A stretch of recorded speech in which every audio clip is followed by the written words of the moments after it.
Oke guys, sebelum kita mulai ada baiknya dibantu like video ini, dan bagi yang baru bergabung silahkan tekan dulu tombol subscribe dan aktifkan loncengnya.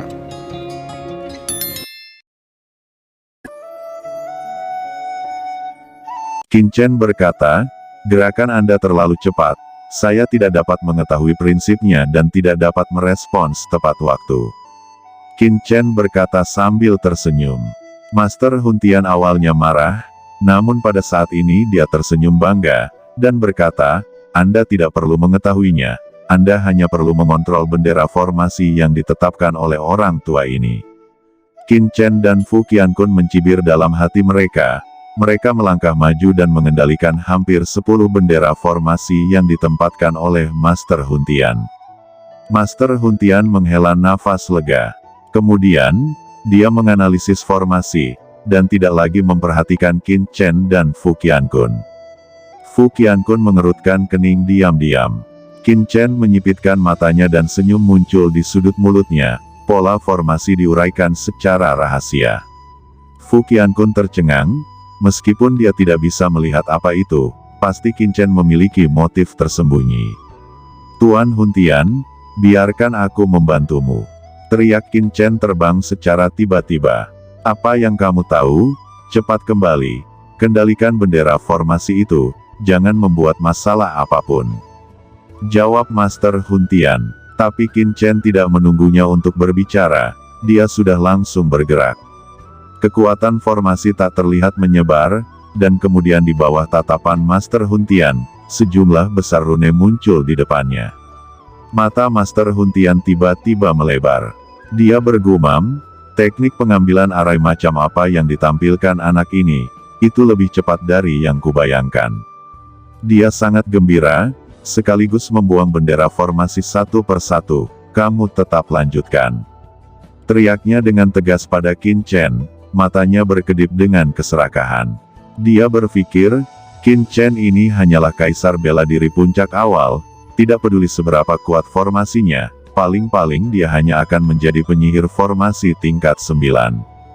Jelas, pasti ada beberapa metode rahasia formasi khusus di tubuhnya yang memungkinkan dia untuk memecahkan fondasi formasi.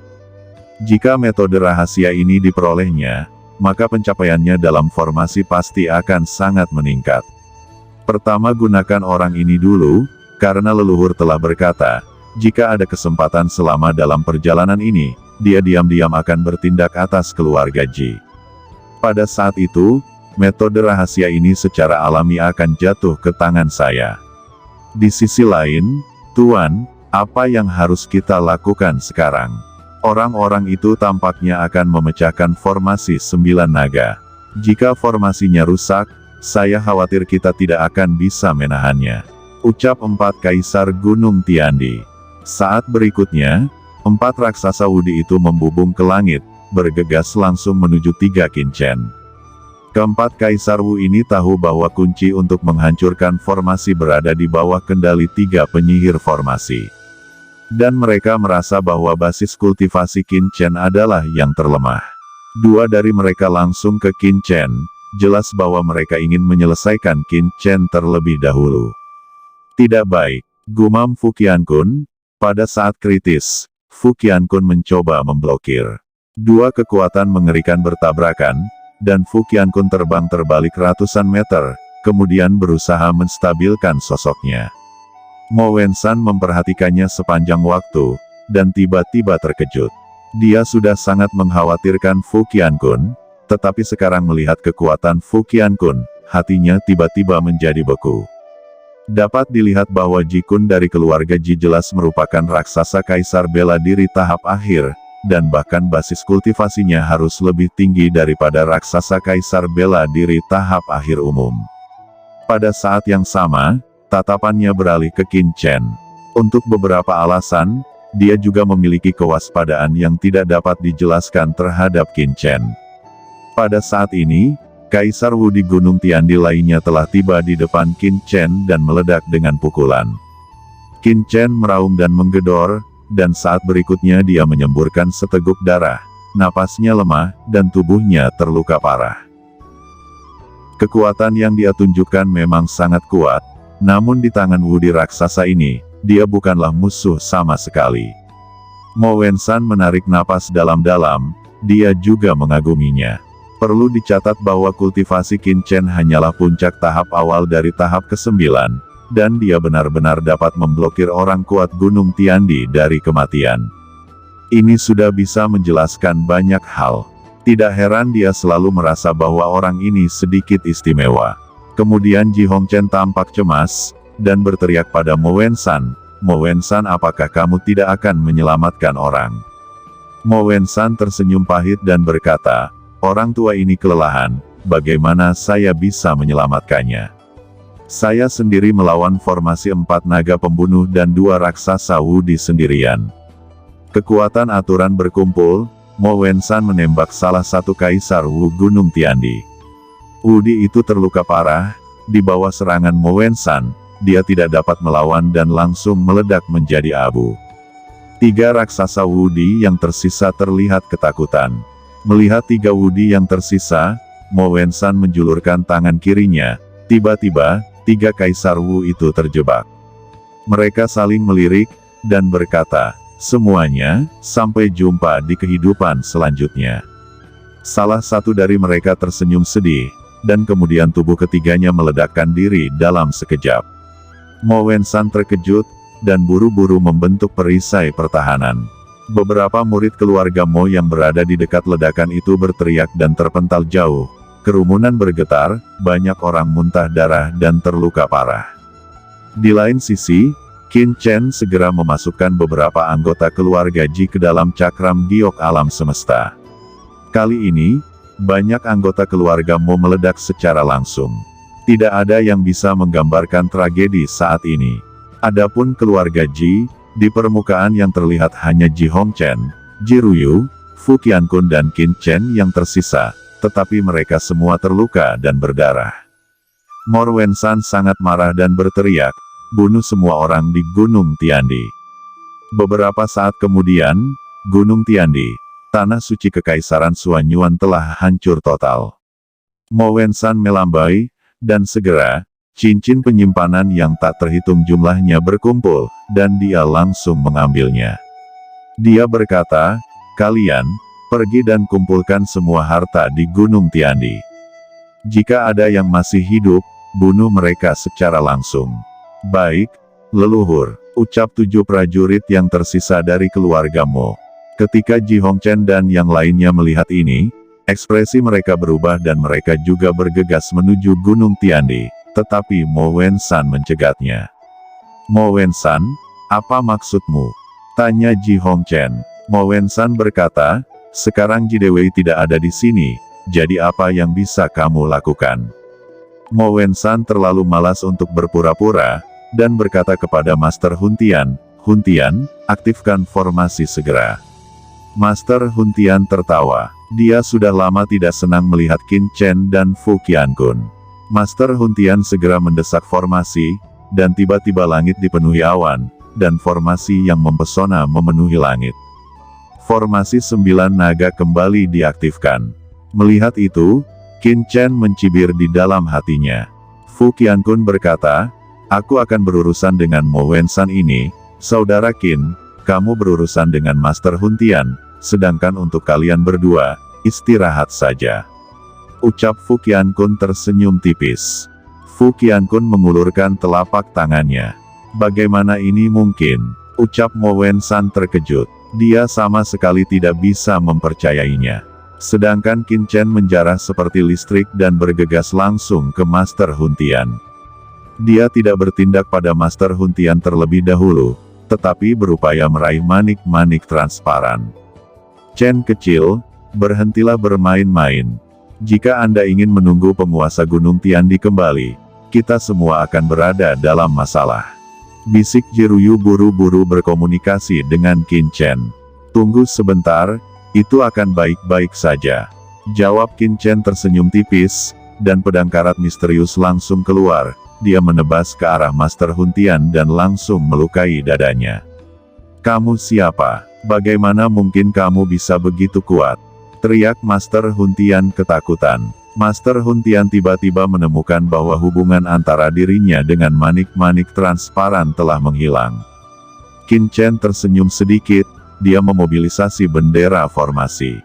Kemudian Master Hun Tian terkejut menemukan bahwa kendali dari lusinan bendera formasinya juga menghilang. Ya Tuhan, apa yang terjadi? Gumam Master Hun Tian terkejut dan bingung. Jangan bunuh saya akan menyerah. Teriaknya dengan ngeri. Dia merasakan datangnya kematian, dan segera memohon belas kasihan. Namun, hanya dengan satu pukulan, Master Hun Tian langsung menjadi sampah. Setelah Master Hun Tian tewas, Qin Chen segera mengendalikan semua bendera formasi, dan kemudian langsung menghapus tanda spiritual Master Hun Tian dari manik-manik transparan, dan mengukir tanda spiritualnya sendiri. Mo Wensan dari jauh selalu menyaksikan pertempuran antara Qin Chen dan Master Hun Tian, dan ketika dia melihat Master Hun Tian terbunuh, dia terkejut. Dia tahu semuanya sudah berakhir. Dia dan Fu Qiankun menjadi lebih intens dalam pertempuran. Kemudian Mo Wensan tiba-tiba menggertakkan giginya dan naik ke langit, benar-benar mencoba melarikan diri dari sini. Qin Chen melihat itu secara alami tidak setuju. Dia mengendalikan formasi, dan 6 naga pembunuh bergegas ke arah Mo Wensan. Fu Qiankun tidak tahu kapan dia datang. Mengambil keuntungan dari momen itu. Dengan cipratan darah, Mo Wensan menatap telapak tangan Fu Qiankun yang menonjol keluar dari dadanya. Kemudian tubuhnya terkoyak dan berubah menjadi potongan-potongan yang tak terhitung jumlahnya. Fu Qiankun berlumuran darah, berdiri dengan bangga di langit seperti dewa iblis.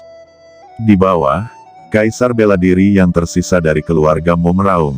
Semua menyaksikan pemandangan ini dengan takjub, tubuh mereka gemetar. Qin Chen menoleh keluarga Mo yang masih hidup di bawah. Beberapa dari keluarga Mo ini langsung berlutut.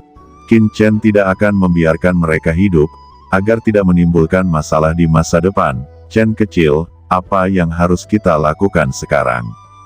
Tanya Ji Hongchen dan Ji Ruyu bergegas untuk pertama kalinya dan bertanya dengan suara yang dalam.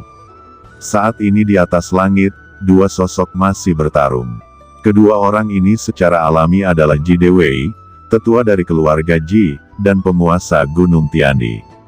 Aku tidak tahu apa yang terjadi dengan Shao Chen dan yang lainnya. Jika saya tidak menyelesaikannya segera, saya khawatir mereka akan dalam bahaya. Gumam Ji Dewei mengertakkan giginya dan berusaha melarikan diri secepat mungkin. Tidak mudah untuk membunuh Ji Dewei dalam waktu singkat. Setiap kali saat kritis datang, Ji Dewei dapat keluar dari serangan. Penguasa Gunung Tiandi meraung, dia tidak lagi mengejar Ji Dewei, sosoknya bergetar, dia berbalik dan berlari ke arah Gunung Tiandi.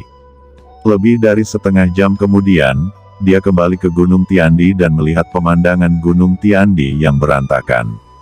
Ada bangunan yang runtuh di mana-mana, dan mayat-mayat bergelimpangan di tanah. Dia dengan cepat melewati Gunung Tiandi, mencoba menemukan orang yang masih hidup, tetapi dia tidak menemukan apapun. Keluarga Mo? Itu pasti ulah keluarga Mo itu. Aku harus segera memberitahu Kaisar Agung Feng Xiaoyu. Pikir penguasa Gunung Tiandi. Tiba-tiba, sesosok muncul di sampingnya. Sosok ini langsung menamparnya dengan telapak tangan. Kekuatan menakutkan tiba-tiba membangkitkan rasa krisis yang kuat di kepala penguasa Gunung Tiandi. Sosok yang menembak ini secara alami adalah Fu Qiankun. Sebelumnya, dia dan yang lainnya telah bersembunyi di dalam cakram giok keberuntungan. Sebagai penguasa Gunung Tiandi, dia merespon tepat waktu. Bahkan dengan terburu-buru, mencoba untuk memblokir pukulan keras ini. Setelah tinju Fu Qiankun menembus 2 lapisan perlindungan, lalu menghantam tubuh penguasa Gunung Tiandi. Dia langsung terlempar ke udara, dan darah menyembur keluar dari mulutnya, matanya menunjukkan ekspresi yang luar biasa. Dia ketakutan di dalam hatinya. Kekuatan darah didesak secara ekstrim. Di atas kepalanya, sosok yang menjulang tinggi muncul, seperti dewa iblis yang keluar dari zaman kuno, membuat kekuatan tempurnya meningkat secara instan. Kekosongan meledak lapis demi lapis, semua yang ada di dunia ditelan, dan bangunan di bawah hancur berkeping-keping dalam sekejap, berubah menjadi debu. Penguasa Gunung Tiandi hanya merasakan kekuatan yang tak terhentikan datang dari depan, dan tubuhnya tiba-tiba bergetar. Dia memuntahkan sesuap darah lagi, dan Fu Qiankun di sisi lain juga terpana oleh sebuah kapak terbang pihak lawan. Penguasa gunung mendesak kapak langit miliknya. Namun, sebuah cahaya pedang bersinar dari belakangnya, menusuk tulang rusuknya dengan cepat, begitu cepat, sehingga ia hampir terlambat untuk bereaksi. Sebuah tawa terdengar, pedang tajam itu berkedip seperti bayangan, dan menembus pelindung tubuhnya. Dia mendengus kesakitan, dan menutupi lubang di rusuknya dengan tangan kanannya. Darah terus mengalir dari jari-jarinya. Terluka parah oleh pedang karat misterius. Setelah Fu Qiankun bertindak lebih awal, orang di balik tembakan ini tidak diragukan lagi adalah Qin Chen. Oke teman-teman, terima kasih sudah menonton. Jangan lupa like, komen, dan subscribe.